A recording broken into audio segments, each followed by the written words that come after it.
सर्द जंग, यो-2 तैयारा और पाकिस्तान का खुफिया अमरीकी अड्डा।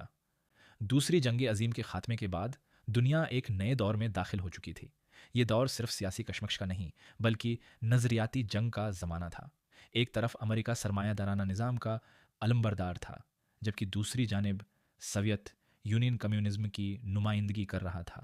दोनों ताकतें एटमी हथियारों से लैस थीं, लेकिन बिराह रास्त जंग से गुरीज किया जा रहा था। यही वजह थी कि इस कशमकश को बाद में सर्द जंग का नाम दिया गया। ये जंग मैदान जंग में नहीं, बल्कि खुफिया मालूमात, जासूसी, प्रोपेगंडा और सियासी असर रसूख के ज़रिए लड़ी जा रही थी। अमेरिका की खुफिया एजेंसी CIA और सोवियत यूनियन की GB इस खामोश जंग के अहम किरदार थे। दोनों ममालिक एक दूसरे की फ़ौजी तनसीबात, मिसाइल प्रोग्राम्स और दिफाई सलाहियतों के बारे में मालूमात हासिल करने के लिए जदीद तरीन टेक्नोलॉजी इस्तेमाल कर रहे थे। इसी तनाजुर में 1 मई 1960 को एक ऐसा वाक़या पेश आया जिसने पूरी दुनिया को हिला कर रख दिया। सोवियत वज़ीर आज़म निकिता खुरुशीफ ने ऐलान किया कि सोवियत फ़ज़ाइया ने अमेरिका का एक जदीद यो-2 जासूस तैयारा मार गिराया है और उसके पायलट फ्रांसिस गेरी पावर्स को गिरफ्तार कर लिया गया है। सोवियत हुकाम के मुताबिक ये तैयारा तकरीबन 70,000 फट की बुलंदी पर परवाज़ कर रहा था और इसमें इंतहाई जदीद कैमरे नस्ब थे जो सोवियत फ़ौजी तनसीबात की तस्वीर ले रहे थे। इससे भी ज़्यादा हैरान कुन बात यह थी कि सोवियत यूनियन ने दावी किया कि यह तैयारा पाकिस्तान के शहर पेशावर के करीब बडबीर के अमरीकी फ़ज़ाई अड्डे से उड़ा था। ये इंकशाफ सिर्फ अमेरिका और सोवियत यूनियन के दरमियान सिफारती बहरान नहीं था, बल्कि पाकिस्तान के लिए भी एक हसास मामला बन गया। पहली बार दुनिया को मालूम हुआ कि पाकिस्तान ने खामोशी से अपनी सरजमीन अमेरिका को जासूसी मकासद के लिए इस्तेमाल करने की इजाज़त दे रखी थी। बटबीर का फ़ज़ाई अड्डा 1961 में कायम किया गया था और उसे खफिया तौर पर 10 साल के लिए अमेरिका के हवाले किया गया था। यहाँ से अमेरिकी यो-2 तैयारे सोवियत यूनियन की जासूसी के लिए परवाज़ें क्या करते थे। इससे पहले तुर्की और ईरान से भी इसी नौइयत की परवाज़ें हो चुकी थीं, लेकिन सोवियत यूनियन इन तैयारों को पकड़ने में नाकाम रहा था क्योंकि ये बहुत ज़्यादा बुलंदी पर परवाज़ करते थे। सोवियत रेडार सिर्फ इतना महसूस करते थे कि कोई शय इनकी फ़ज़ाई हुदूद में दाखिल होकर वापस चली जाती है, लेकिन वो उसे निशाना बनाने से कासिर थे। ताहम 1 मई 1960 को सूरत हाल मुख्तलिफ थी। सोवियत हुकाम पहले से तैयार थे।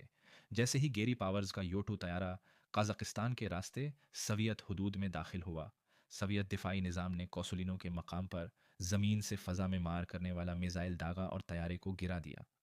पायलट गैरी पावर्स ने पैराशूट के जरिए जान बचाई, मगर ज़मीन पर उतरते ही गिरफ्तार कर लिया गया। ये अमेरिका के लिए एक बड़ा धचका था, क्योंकि न सिर्फ जदीद जासूस तैयारा सोवियत यूनियन के हाथ लग चुका था, बल्कि उसका पायलट भी जिंदा गिरफ्तार हो गया था। इब्तदाई तौर पर अमेरिका ने दावी किया कि ये एक मौसमियाती तहकीकाती परवाज़ थी जो रास्ता भटक गई थी, जबकि पाकिस्तान के सदर अयूब खान ने भी अमरीकी मौक़िफ़ की तायद की।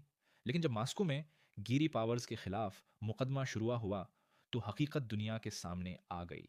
17 अगस्त 1960 को शुरू होने वाले मुकदमे में गिरी पावर्स ने एतराफ़ किया कि वो पेशावर के करीब बडबीर अड्डे से उड़ा था और उसका मिशन सोवियत फ़ौजी तनसीबात की तस्वीर लेना था। 2 दिन बाद 19 अगस्त को सोवियत अदालत ने उसे 10 साल कैद की सज़ा सुना दी। ये मुकदमा आलमी सतह पर इंतहाई तवज्जो का मरकज़ बना। सोवियत यूनियन ने इस वाक़ये को अमरीकी जारहियत के सबूत के तौर पर पेश किया और दुनिया भर में हमदर्दियाँ हासिल कीं। दूसरी तरफ अमेरिका को शदीद सफारती शर्मिंदगी का सामना करना पड़ा। ताहम ये कहानी यहाँ ख़त्म नहीं हुई। तकरीबन 1.5 साल बाद 10 फरवरी 1962 को फ्रांसिस गैरी पावर्स को एक तारीखी जासूस को फ्रांसिस गैरी पावर्स को एक तारीखी जासूस तबादले के तहत रिहा कर दिया गया।